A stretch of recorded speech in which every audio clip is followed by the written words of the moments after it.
Hi, sisters. That right there was a shout out to seventh period.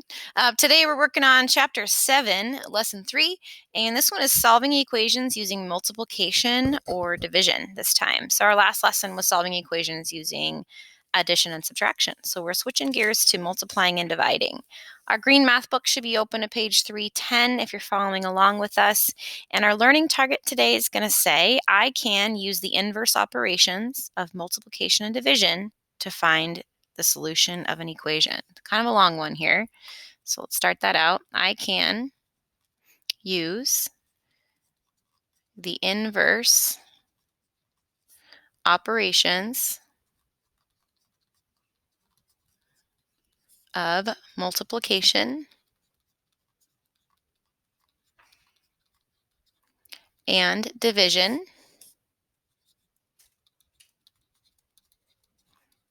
to solve equations. So much like the last lesson, we're going to be solving equations. Remember, equations are number sentences with equal signs. And so we're trying to figure out what the solution is by solving for the variable. Again, this inverse operations, we're going to write that down one more time because it's important again today that we know what the inverse operation would be. Remember, inverse would be to undo the equation so that we can get it solved. So if I'm thinking of inverse operation, multiplication and division would be the inverse operations for each other. So if I see multiplication, I can undo that by dividing. If I see division, I can undo that by multiplication. So that's what we're going to work on today. So let's get right to our examples here. Example 1 says solving equations using multiplication. So you can tell what we're going to have to do here based on that title. Flip to a different color. So again, our directions are going to be to solve, so we'll put that down. And the first equation that they give us is W over 4 equals 12. W, and there's a fraction bar over 4 equals 12. Now this fraction bar, some kids know this, some kids forget about it, but the fraction bar really means division. So I'm going to put that down up here as a little special hint. Fraction bar is really like a division problem, okay? That's important to remember, and that goes for any year in math. So if you see that fraction bar, you're basically looking at a division problem. So this is W divided by 4 equals 12. So what we're looking at here is division. So what we're going to do is the inverse of division to solve it. So just like yesterday or the last lesson, we're going to draw a line down our equal sign. If I see division by 4, I want to undo that. So to undo division, I'm going to multiply. So instead of dividing by 4, I'm going to multiply by 4. If I do that to the left side of my equation, I have to do that to the right. So I have to multiply by 4 over here. Now, if I see a division by 4 and a multiply by 4, those two things cross each other out because they're inverse operations with the same number. I have a W sitting here still that I haven't messed with, so I'm going to bring that W down into my next step. My equal sign also follows this line. That's our balance bar. And now all I have to do over here is 12 times 4. If I do that math, I end up with 48. So in this equation, W is going to stand for the number 48. Taking a look at item B, it says 2 over 7, then it has an X attached to it, equals 6. So I know we see a fraction bar here, which means 2 divided by 7, but the math that's happening is what are we doing with this 2/7 and the X? So we're taking this 2/7 and we're multiplying it by X, remember, because if we see a number and a letter smacked together, that means multiplication. So the way we do this with our balance bar with fractions is a little bit different. So if I wanted to do the inverse of 2/7, I basically could just flip this 2/7 upside down and multiply by 7/2. So that's how we do the inverse. So 2/7 just flips to 7/2, and then those would cancel each other out. So you flip it and multiply, which means that over here, I also have to multiply my 6 times my 7 halves. So multiply by 7 halves on the left, I have to multiply by 7 halves on the right. So I have an x left over here. My equal sign is going to remain on my balance bar. And over here, I have 6 times 7 halves. 6 wholes would be like saying 6 over 1. So remember, when we multiply fractions, we do top times the top, bottom times the bottom. So 6 times 7 would give me 42. That would be the top number. 1 times 2 would give me 2. That would be the bottom number. So if I wanted to leave it in this form, I could. Or I could take 42 and divide by 2 to get a whole number. And 42 divided by 2 would give me a whole number of 21. So either one of those answers would be your solution to x. 21 is the most simplified answer. 42 over 2 would be a non-simplified answer. Go ahead and pause the video and try at the bottom of 310, 3 of those on your owns. All right, if you tried those on your owns, number 1 is a equals 48. Number 2 would be y equals 35. And number 3 would be z equals 6.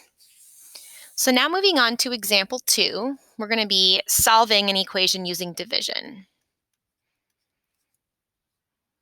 Still thinking about the inverse operations here, and our directions are still the same. We are being asked to solve. So our first equation for example 2 says 5b equals 65. We have 5 and a b equals 65. So I want to remind you that when you have a number and a letter smacked together with no sign, that means multiplication. So what we're looking at here is multiplication. So we need to think of what would be the inverse operation of multiplication. Well, to undo that multiplication, we would divide by 5. And you can use the little division sign like that to divide by 5. But what you're going to start seeing as your math classes get higher up is the division bar. Like this is how a lot of teachers show division by. So we can do divide by 5 on this side, which means I have to do the same thing over here. Divide by 5 on this side. If I'm multiplying by 5 and then I divide by 5, those two things will cancel each other out. Now I can bring down the letter, which is a B. I can bring down my equal sign, which is right there on my balance bar, and this math is what I have left. 65 divided by, remember that bar means division, divided by 5. So if I take that 65 and divide by 5, I end up with 13. So the solution to my equation is b equals 13. Now moving on to our second. Oh, excuse me, there is no B on this example, so we're going to back up there. And that's our solution to example 2. The next example moves right on, and it's a real-life application question. So we'll switch colors here and get right to it. Okay. Thinking about taking this into the real world, it says at the bottom of page 311, the area of a parallelogram-shaped courtyard is 2,730 square feet. What is the length of the sidewalk? And on the left, it has a little picture there, and it gives us that the height of this parallelogram is 65 feet. So this missing thing that we're trying to find is the length. So if we draw the parallelogram they give us, that might be an easy way of writing down the information. Try to make your sides as straight as possible. Mine look terrible. So this distance right here is unknown, but this distance from here all the way down to here is going to be 65 feet. They also give us in this question that the total area of this parallelogram is 2,730 feet squared. The question is, what is this distance here? So we can use an X to represent that, or you can use an L for length. B for base, however you want to do that. What we do know is that the area is 2,730, and we do have to remember how to find the area of a parallelogram. Remember, all you do for the area of a parallelogram from chapter 4 is you do base times the height. So if I take 65 and multiply it by this x, I'm going to have 2,730. So if you write that out as an equation, 65 times x, or 65x, that means multiply, that's going to equal 2,730. So now we can use our solving strategies we used from earlier to solve for x. So if we draw our balance bar, this, remember, is multiplication. I'm going to do the inverse operation, so I'm going to divide this time by 65. And so you can use division like that, or you can use that little bar, meaning division. I'm going to divide this side by 65, which means I also have to divide this side by 65. A multiplication of 65 and then a division of 65 would cancel those two out, and I have an x on the left. I have my equal sign on my balance bar, and I have 2,730 divided by 65 to do over here on the right. When I do that, I end up with a nice number. It is 42 feet.